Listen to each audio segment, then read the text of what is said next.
Today I want to talk about a radiator that I've ordered from Alloyworks.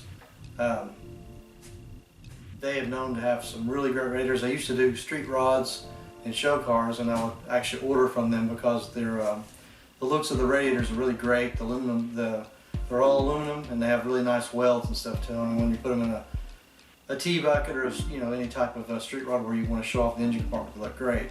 But upon just looking great, they also work really well. They keep the engines very, very cool, and you can buy different types, some with fans and some without fans. The customer has got a 77 Chevrolet Pickup that needs a new radiator in it. It's not leaking or anything, but when you look into the tank, the cross flow, the tubes that actually the coolant flows through is not coming out adequate enough. So I mentioned to him he needed a new radiator, and we talked about one of these because he'd like to get rid of his manual fan that's run by the fan belt and change it over to electric. So we're going to start by opening this up and see what kind of quality radiator we have here. I did want to point out that whenever you get a box with a radiator, and it doesn't matter who you buy from, but whenever you get a box with a radiator, be sure to look at damages. Like this, it's obviously surface here, and I think there's just a surface damage here. I looked it over, I don't see any type of damage. It looks like it's gone straight through the box, but note the damages to the box, and then when you open it up, look in those areas to make sure that do your actual radiator or whatever you bought. Always use scissors to cut these straps. You can use a knife, but if you go the wrong way with it, you can actually poke into the product inside the box. So I'll use scissors if I can. The box usually has staples. Just grab them a little bit, pull them up.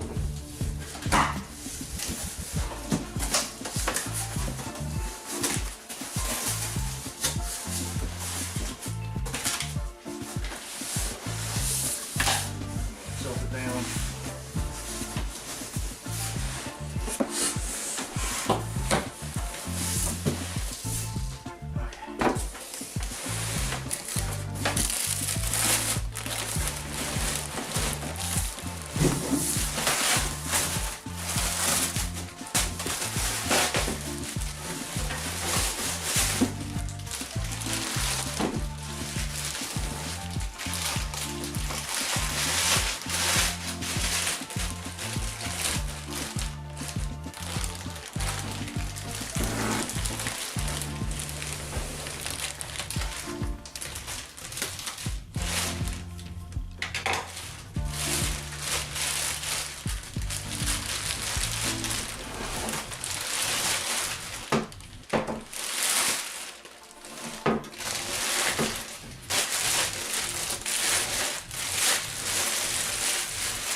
As you can see, this is really nice layout. They make a nice cover for the radiator. It's louvered and vented, and then they stagger the fans.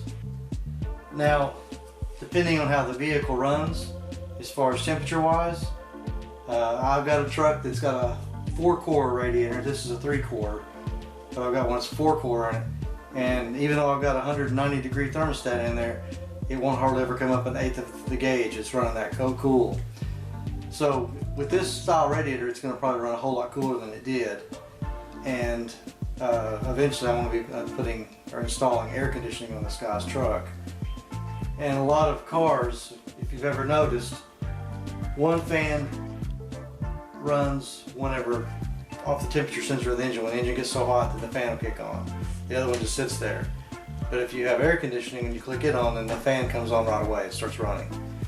It could be wired up that way, or it could be wired up to where both fans run off the temperature sensor. I haven't got into that part yet, and when we go to install this into the truck, we'll look at that. So these radiators fit different applications. Even though you order for specific application, it has a variety of possibly the same vehicle but different years. Like this has here, I've seen temperature sensors go here, also tubes to go here, depending on how the cooling system's set up. It's got the transmission cooler connections here, overflow tank there. It comes with a real nice billet aluminum, very radiator cap. We'll take a look at that in a second. And of course, it's got your petcock drain. And it's really nice. I like that. All aluminum construction. Everything's just perfectly in line. I've even seen some brass radiators, but the cooling fans and tubes are not that well symmetrical. Just out of where everything's just spaced together properly and straight. Everything's good and true.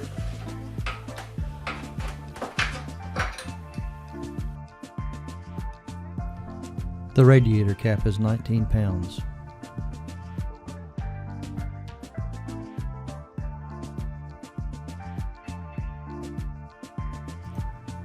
This is the heater core return port. It comes with a set screw in it, basically a plug off. If you're not going to use this port, remove the plug, put thread seal on it, and put it back in and tighten it up.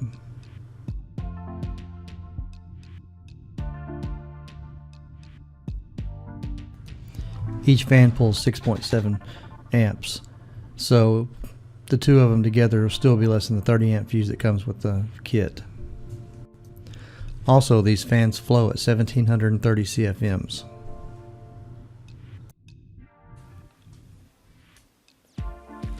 You can look at what a nice aluminum weld job they did. And you can tell this was hand welded. It wasn't done by a machine, at least I don't think it was. It looks like it was done by hand, which I think I would prefer. But it's very good weld jobs on all of it.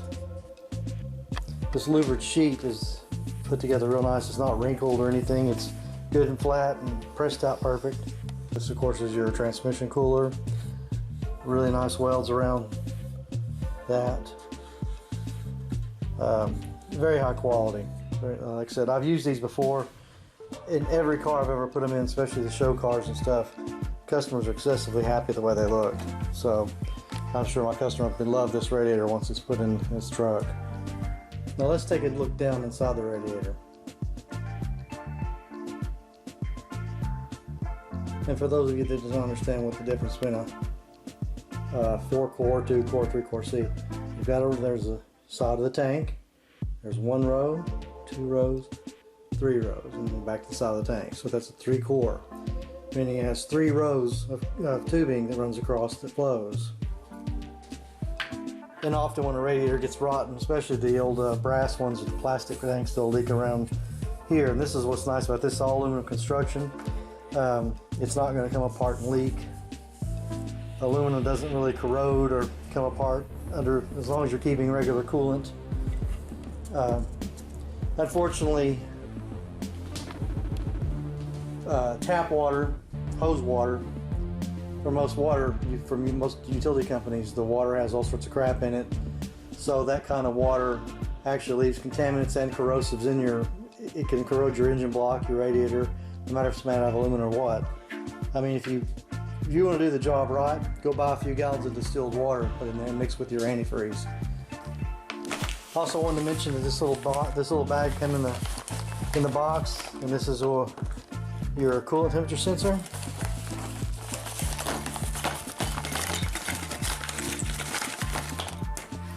These are the contents. This is a nice little wiring harness. That's for your fuse. And it already comes with a relay. There's your coolant temperature sensor. And it comes with the fuse and it comes with your wire ends. The nice new Alloyworks Radiator will be going in this 77 Chevrolet pickup truck. The engine's not that old. It's probably got about 10,000 miles on it since I rebuilt the engine. It still needs some work, and it's going to have body work done to it, and paint work and stuff like that, but the drivetrain is excellent. And the customer wanted to do is get rid of the mechanical fan on the engine and change it over to electric fans. And Alloyworks offers that fantastic radiator with those cooling fans already made onto it, so that's going to fit in here, I think, really, really well. The first thing we got to do is break that petcock open and drain the radiator. Just because you may have to use pliers, sometimes you can. I did mine with my fingers, just turned it counterclockwise, and that opened the petcock up. and a little came out, but then I had to go and loosen the radiator cap and unscrew it and just set it up on top there so it can get some air to flow. I'm going to change those studs, those nuts and the studs. I'm going to change them over to stainless steel Allen bolts. I've got to run and get those. And I'm going to go ahead and take the fan off and the shroud off. And that'll make it easier access to disconnect the transmission cooling lines and everything else. Okay, if you're new to mechanics and you've never pulled a stud out before, and you don't want to tear up these threads in case you want to reuse it, and yeah, you can grab hold of a pair of vice grips that you can tear the threads up, and there's also stud removing tools, but they also tear the threads up. Remove a stud safely if you want to preserve it. Take your two nuts,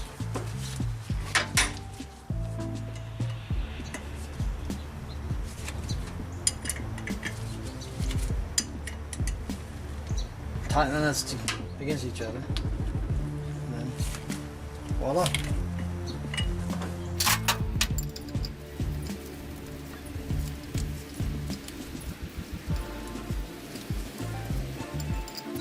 Now that the antifreeze has been drained out, the next step is going to be remove the hoses. And just point a note, see this hose is getting rusty, or this hose clamp. So anytime you see a rusted hose clamp, don't reuse it. I mean, unless you're just hurting for money or something, don't try to use it because it's not going to tighten up correctly. Because even the one over there is also rusty, and that's not going to work too well. May not even work too well trying to come apart. So we're going to disconnect the lines, the upper radiator hose, lower radiator hose, and the transmission cooling lines. And I'll have to get some caps to plug them off so it don't sit there and drip transmission fluid forever. And then we'll take off the upper support that holds the radiator in.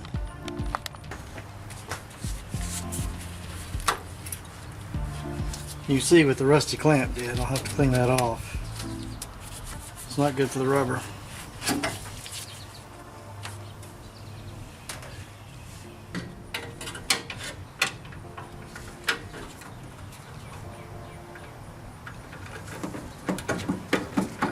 Look at that. Makes it real slick and easy just to get that off. No fuss, no muss.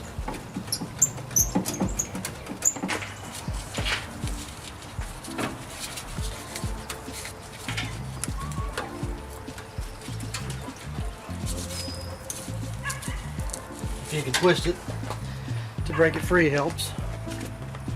Rock it around. Of course, if you're going to be replacing the radiator hose, it's not really going to matter.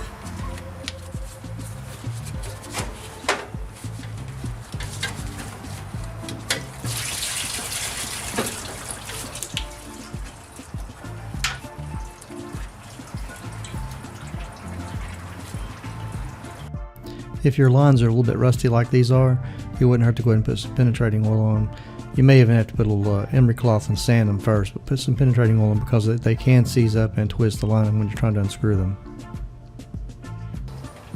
Now when I'm doing these lines, the transmission cooling lines, I highly recommend using a line wrench. The reason being is the line wrench is hex. And if you use just a regular opening wrench, you can possibly round off the nut, then you're going to have problems.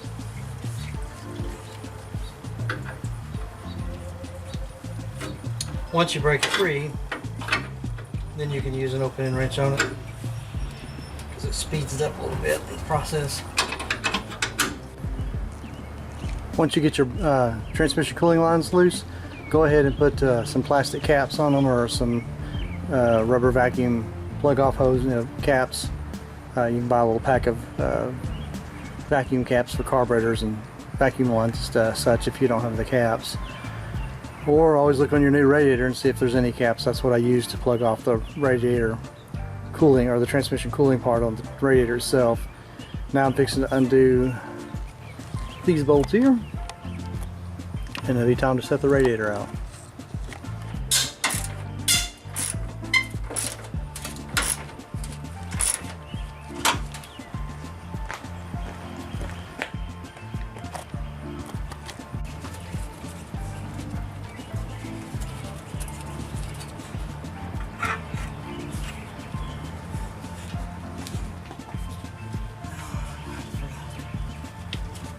Grand finale.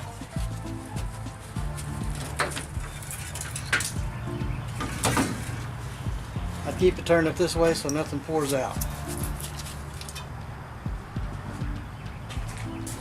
What I did is I took some lacquer thinner, and you can use carburetor cleaner or brake cleaner, just some kind of alcoholic or solvent type mix, but I took that in a little wire brush, a steel wire brush, and just rubbed it lightly and got most of that rust crud off of it. And made sure it's still flexible so the new clamp will do its job.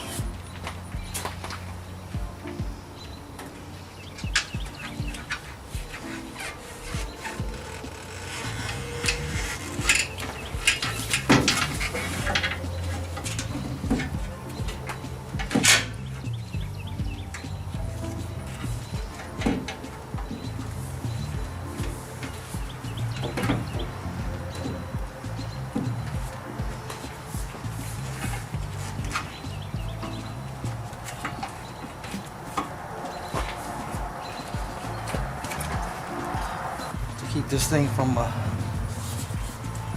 falling forward front now, I'm just going to put the upper hose on it to hold it in place. Now in the video you saw me take off another upper radiator support. You saw me take off this radiator support, the upper radiator support, and it's designed for a shorter radiator. Now by application, this year truck, being it's a 77, is supposed to have the heavier duty radiator in it. So we had a choice of sending the radiator back because it came in and it was a little bit taller. But instead, the customer and I agree both that we just go back with the heavier duty because he does pulling, hauls a lot of heavy weight and stuff. And the truck had been running hot, or run on the hotter side. So they sell this in a black one and they sell it in a chrome one. Everybody's out of the black ones, but so we got it in the chrome. It doesn't really matter. I mean, you can always paint it, and eventually probably will on this one too. But Alloyworks was really nice when I told them that it wasn't going to fit. They asked me what I could do about it, and I told them that I could order this. So they covered the cost for it. So it's a great company. They'll do anything for you to make sure your radiator fits correctly. If you know. They originally asked me to measure, but I didn't have the truck to make the measurement. And in all honesty, though, I'm glad we didn't because the other radiator is a little bit smaller. So that may be one reason why it's always ran hot, because the radiator wasn't quite big enough. So I ordered this little upper support, and the big difference is it sits on top of the radiator support instead of bolting down to the side. I'll make sure it's down inside the grommets on the bottom, and it is. And the holes line up real well up here. Just a matter of bolting it down. And I will tell you, these rubber grommets, and I did not order new ones, and I may do it eventually later, but they do go flat and wear out, so it's always a good idea to order new ones whenever you're changing out a radiator with a lot of miles or age. In this case, the engine's newer because it's been rebuilt, but the all the rubber mounting and bushings and stuff on this truck came in '77, so you can imagine. So now that I've made everything, make sure everything fits good, we'll just bolt this in and start hooking up the cooling lines for the transmission and hook up the upper radiator or the lower radiator hose at the bottom. And I replaced the clamps, as you can see, got new ones. Once it gets bolted in, I'm still waiting for a part that'll go cut the hose and put it in. It's a manifold, and it's designed for the temperature sensor. And I'll just have to run wires down through there and up to the relay when we get to that part. And it's hard to see, but you want to make sure where that weld is sitting in that piece of rubber down on the bottom on both tanks. You want to make sure that your tank doesn't actually sit on the metal of any part of that down there. Because like I said, these rubbers, the mounting rubbers actually can get worn out and don't support the radiator real well. Matter of fact, I think this one up here on top is a little bit worn out. It looked it when I swapped it out from the other one, so I may have to get another one before I can continue.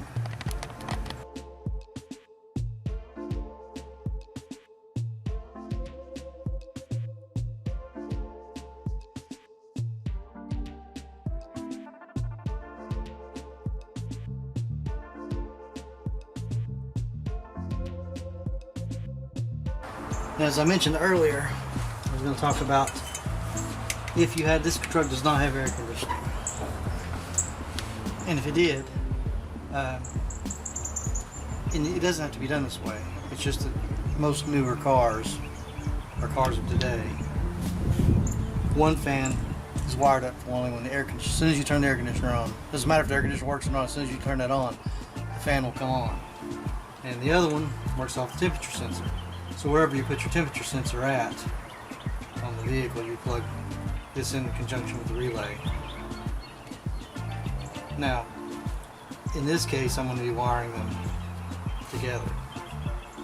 And you can see one is a blue wire, one is a black wire. Now I'm guessing, common sense, that the blue wire would be the hot and the black would be the ground. And that should make the fans blow towards the engine. In other words, you'd be pulling. If you had a piece of paper in the front of the radiator, you'd suck it to it. It'd be blowing this direction. If not, then you'll have to reverse it.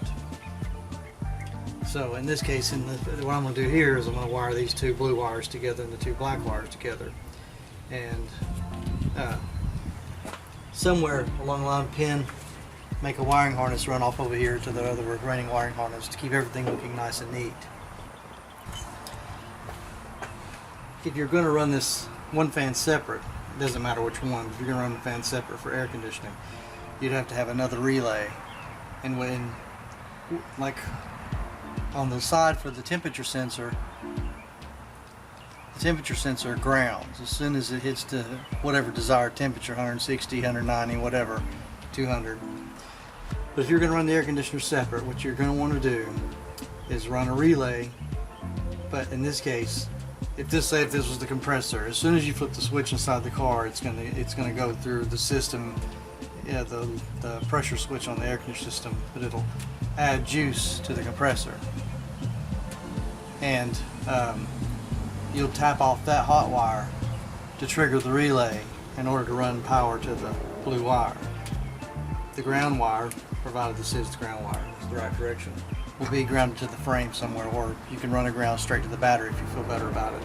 But you never want to run your components straight off the engine. In other words, you would not want to run a hot lead from the compressor straight to that. It can blow stuff up. So you always run relays and fuses, because you want your leg, the wire coming from the relay to power this, you want it fused, most likely 30 amps. Now to the cooling temperature sensor. As I mentioned, and it's going to be hard to see over here, but if it's a Chevrolet engine that you've got, the plug is right there. I've actually broke Adaptor off into the thing. I could not get that plug out for nothing, and I don't want to risk damaging the head. Even though it looks like there's plenty of room, I really can't get the drill with the drill bit size and stuff down in there correctly with this fender well ends. So if you run into that, or maybe both, because like over on this side, it's got the temperature sending unit for the gauge up in the truck, and you may have another sensor. You may both holes may be plugged up, and you may not have one on top of the manifold like I don't here. So if you run into that situation, there is a solution. You're going to cut into this hose. That's why I run my wires up here. You'll see two. One's ground and one's the actual sender wire. Because what happens is the temperature sender, when it gets to the temperature, goes to ground. And what you would do is you cut into this upper radiator hose, probably about right here, and you put this block in place of it. It'll go right in line with it. And of course I'm going to run the temperature sensor down so that way it's always running in the fluid and the coolant. And if it's a Chevrolet that you're working on putting in, up the upper radiator hose is what they call a 1/2 inch or 38 millimeter. So we'll put that in place of it, and then hook our wires up to it, and then that way you have your cooling temperature sensor for the fan. Now I've shown you the wiring. It's where the wires should go to what each wire should go to. But what I want to get across to, another point I wanted to make, is if your sensor's down, which you can't see, but if your sensor's down inside the head, which I couldn't get this plug out. But if your sensor's down there, you could put your relay right here on the firewall. That might be the best place because the wire length here is pretty close to run down there to the sensor. But this wire is wrong and you're going to have to modify it to go to ignition. And you want to go to the distributor or coil, or if you want to, you can go inside the cabin and go off the ignition switch. And what it is, you want power whenever you turn the key on. And not accessory. Now, if you turn the key back to where the radio plays, you don't want the fans to come on then. And the only time you want the fans to come on is whenever you're in the ignition, turned on mode. Like I said, you can wire this up, run this red wire straight to battery, but your fans are going to run all the time. Or rather, whenever the temperature sensor grounds, when it gets to that temperature sensor, then the fans will run regardless, and that's not going to do you any good. If the fans are running and the engine isn't, that means the water's not flowing to the radiator to be cooled, so you're really just wasting battery power to run the fans without the engine turning. So you may just want to place your relay somewhere in between where you can get the wires to the sensor, or and still be able to run to the battery. I would recommend just getting you some wire. When you go to hook up the relay, it probably wouldn't hurt to go ahead and get yourself some wire. 16 gauge is fine for the ignition wire, in other words, switchable power to the relay. That's not the source power to the fans or that feeds the fans. That's just what energizes the relay. The other wire that can be 16 gauge is for the actual temperature sensor. It doesn't need to be anything really heavier, because all it does is just trigger that. The relay is low voltage, or rather low current. It's all 12 volts, but it's low current. Then the wire that runs, that you're going to actually feed to the fans, you'll probably want to run at least 12 gauge. Each fan, if you're going to run both fans at the same time, each fan draws just under 7 amps, so that's 14 amps. They supply you a 30 amp fuse, and that's plenty. And you could probably back your amperage down on the fuse, but I wouldn't recommend it, because sometimes when these fans kick on, they can draw up to, like, in a pulse, 17 to 20 amps just in a load when it first starts. So the 30 amp, they've allowed for that. I was told by Alloyworks that you have to use the sensor that comes with it, and that's not true. You can run whatever temperature sensor you want. In this case here, it's a 180 degree thermostat. I'm not changing the thermostat out, so I went and ordered a 180 degree temperature switch. So basically, whenever it gets 180 degrees, the fans will kick on, and when it drops down to about 170, the fans will kick off, and that's what you want. It wouldn't even hurt to actually go 185, 190 degrees on the temperature sensor for the fans, because if you get it somewhat matched, it's always the fans are gonna seem like they're always running no matter what, if you keep it right around your thermostat degree. This red wire, they intend for it to go to the battery, and then the blue wire is what's going to feed the fan. That's the one I'm saying that needs to be at least 12 gauge. I think it feels heavier than 14, so it's probably 12 gauge. The white wire, if you've got to add to it, it only needs to be 16 gauge. And same with this is the black wire, which they tend to be ground, but it's not. This would be your ignition or voltage, your low current voltage. So the white wire and the black wire, in this case here, is what energizes the relay, which actually pulls the magnet down. They have, the way this is wired up, this little fuse, it's fused. In other words, you got battery source, then it fuses on the relay side before it sends power. I don't agree with that. The reason being is, it's better to fuse, let's say put the fuse in between the relay and the fans. The reason being is, if for whatever reason it draws more than the 30 amps, it actually can burn the contacts in the relay first before it actually pops the fuse.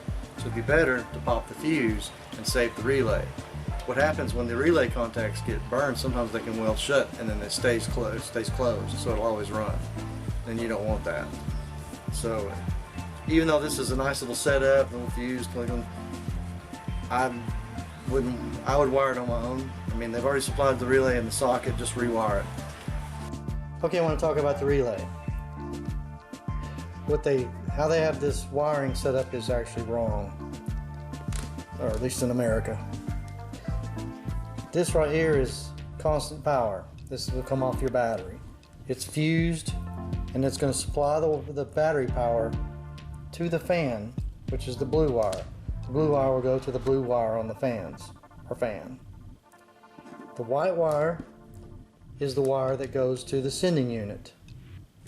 Now, what they have here is they have the black wire, and they've got this little eye on it, which indicates it's for ground. That's not going to work. This wire needs to be a switchable positive. So in other words, it needs, whenever you turn on the ignition switch, when the switch is in the on position, the car's running, this wire needs to have power. I mean, you can run it to, you could loop it over here to this wire, so it have power, but the problem with that is whenever you turn the ignition switch off, your fans can still run. So you could sit there and run your battery down, the fan's trying to cool a radiator that the water's not flowing through, because it's not going to do a whole lot of good. So you want this on, this black wire is not ground. You want this on a switchable power, switch on positive, 12 volts plus, switchable. In other words, when you turn your switch on, then you get power. Blue wire feeds the fan, so you run it to the fan. The white wire runs to the sending unit, and the red wire runs from battery power. The white wire, the reason why this has got to be positive is the white wire and the black wire are what causes the relay to close. The relay is normally open, so when it closes, it runs this power to the blue wire. When it's sitting there with no power to it, this is open, there's no power going, this power is not going to this one, they're not connected. The white and black energize the relay. When it does, then what causes it was when the white wire, it connects to the sending unit. The sending unit, the base of it, or the body of the sending unit is grounded. So when it gets to the temperature, let's say 160 degrees or 180 degrees, when it gets there and it switches, it grounds itself to the body of the sending unit, which grounds it. So this has to have power. And that's how you wire these up.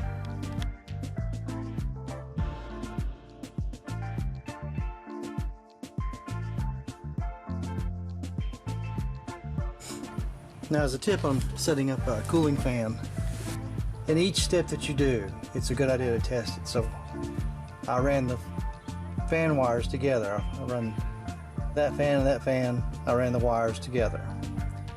And then I ran them in a conduit or in some wire loom over this way. And then one of them is grounded to this nut here, or this bolt here, wherever all the other ground wires are connected to. So to make sure your connection's good here, and this is actually grounding, before I ran the positive lead to anywhere else, I touched it to the battery and the fans came on. So that told me that that part's good. Then I used a power junction box. Anyway, I wired the relay and put the relay in here instead of it standing alone on its own. That's because I've already got switchable ignition wire in here for the coil, only for it to run when the switch is on. Then I ran my wires from the engine over, which would be from the temperature sensor. Now, this is the device right here I'm talking about. This is a little block manifold, a little what they call an upper radiator's adapter for a sending unit. Now I want to turn the sending unit downward. That's why I don't have the clamps on yet. But the reason I'm doing that is that way the water's always sitting on top of the sending unit. They work best when the sending unit's always in flow of water. That's one reason why I didn't run an adapter over to the other sending unit. As I pointed out, this sending unit here is there, and they make a three-way adapter basically. It'll screw into the head, and you screw that sensor in, and screw another sensor in. The only thing is, it's just going to get water to it. It doesn't actually flow. You want flowing water to your sensor for your gauge and for your cooling fan. So anyways, I ran this wire just to the engine ground right here, and I just plugged, before I plug this into the temperature sensor. And remember, the way these work is when it gets hot, then it grounds, it closes, so it connects the outer casing to this terminal here. Outer casing's the ground, so basically when you ground it, it works. Now you're hearing the electric fuel pump. Now, as I mentioned, this is the temperature sensor, and it's in this little manifold. That's my ground wire. And before I go and plug this into this sensor to make sure that it's all going to work, I want to make sure that the casing of this sensor is grounded. So I've run my ground wire. It's run to an engine ground back through there, up through the wire loom, but you can run it wherever you want to. The reason why is because the hose doesn't ground. So I want to make sure that casing is grounded. So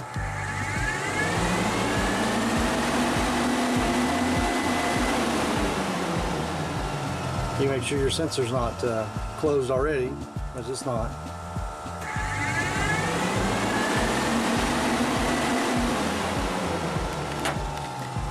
Now the reason why I do all these tests as I go along is that way I'm ensuring that all the wiring is correct, has got good connections and stuff, and that way at any point while I'm testing it and it fails, then I know to go back and check there. If you just wire it all up in hopes that it's all going to be great and wonderful, and then you start it up and it never kicks on, is it the relay? Is it the wiring? Is it a connection? Where in the connection? Where is it you want? So if you just test it as you go along till you get to the end. Now in the next test is, you know, to finish topping off the antifreeze, start it up, you know, let it get up to operating temperature and see if the fans kick on. But if it doesn't, then that's the sensor itself. But we know that if that wire grounds, which means if the sensor gets hot and closes, the fans are going to kick on. Now you can see the water just starting to come out of the tubes there. That's where the thermostat's just starting to open up.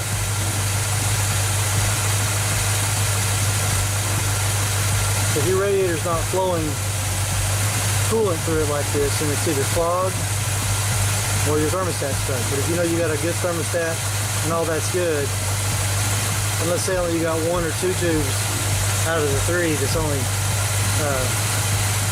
flowing coolant out of it, then you got a clogged radiator.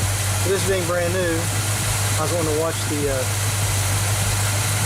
coolant start flowing out of it before I put the cap on. Give you an idea what it looks like when it starts to flow. It could be also that your, there you go, the fans just kicked on.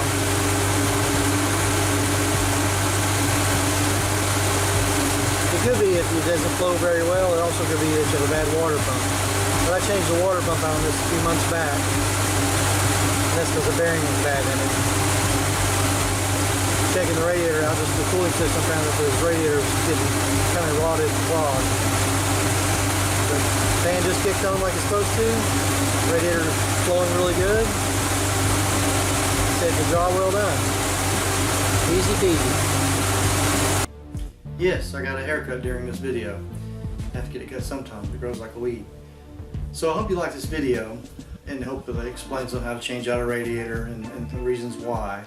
We'll go over a few things. If your radiator, if you open up the radiator cap and you look across the cross tubes, the cooling tubes where the coolant comes out, in other words, it'll come from the upper radiator hose and flow across the radiator. If you're looking at those tubes and the coolant's barely coming out, you either have a sticking thermostat, your water pump is going bad, it's not getting enough pressure, or your radiator is possibly clogged. In this particular incident, I changed the thermostat and the water pump some time back, and it ran cooler than it did, but it still was running a little on the hot side. So looking at the radiator, I noticed that it wasn't flowing correctly. So the radiator was 15 years old, 20 years old, so it was probably time to change it anyways. Maybe older than that. But then I put in this Alloyworks brand radiator, which a very good radiator. It fit really well. In this particular case, when I ordered the radiator, it was for that particular model pickup truck, and which was bigger. The radiator I had in it was smaller, but I know the history of this truck because I helped put it together some time back. from like 1990. It was pieces and patches.